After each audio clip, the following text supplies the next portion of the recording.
This is the Iowa Weather Report for Monday, December 16th, 2013. Now our first look at the 0Z GFS model run. So at noon today, we still have this northwesterly flow coming out of Canada. A little bit of energy coming down along it. This will spit out a few flurries or light snow showers today, mainly in our northeastern counties, and you can see that here. That extends up into Minnesota and Wisconsin. We also have the snow that came yesterday over the Ohio Valley moving into West Virginia. Highs today will be in the 20s northeast to 30s south and west. And that looks to be the case even here on Tuesday. It'll be the coldest north and east to warmest south and west. Be a lot of lake effect snow across the lakes and over into the New England and mid-Atlantic. But around here, it starts to warm up. By Wednesday, we could see winds from the southwest. Temperatures could be into the 30s across the state, maybe even the 40s in southwestern Iowa, as the cold air gets shunted back into Canada. And with that, another system comes in. And this brings us maybe a little bit of rain or wintry mix late on Thursday as some moisture begins to come up from the south. Some snow breaking out to our west, but as we've seen over the last few days, the system then quickly departs on Friday.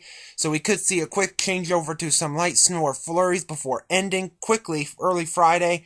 And then it cools down slightly back into the 20s for highs here on Friday. And then we have Saturday to be about the same.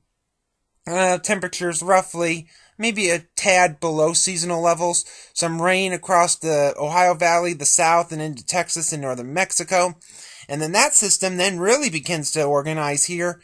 Now on Sunday, this could bring some clouds, and that's about all it's going to do, across the southern and southeastern quarter to half of the state. Otherwise, it's still going to remain the 20s to near 30. And you can see that trough axis with the shortwave moving east of here, taking the energy, the precipitation along with it, and just leaving us with cooler and more dry conditions across the area. You can see another system is coming in that could bring us some activity maybe on Christmas Eve, and another shot of cold air by Christmas Day or so, raining along the East Coast. Thinking about the extended period, we go past Christmas to the 27th. You can see we still have the flow coming out of the north and west, but it's more out of the North Pacific at this point. A short wave moving through the eastern part of the Great Lakes. That could bring a little bit of snow there. Around here, we'd have temperatures now, and maybe in the mid-20s northeast to maybe the 30s south and west once again as temperatures start to warm once more.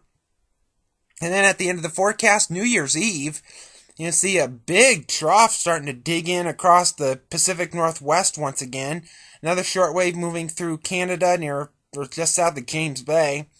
And this means it could get quite cold again as we go into the first of the year.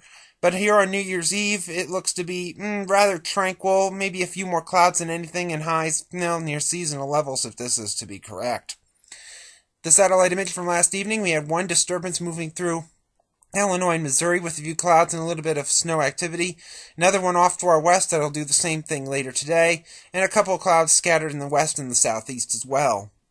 The watch warning map from last evening was fairly quiet across the area.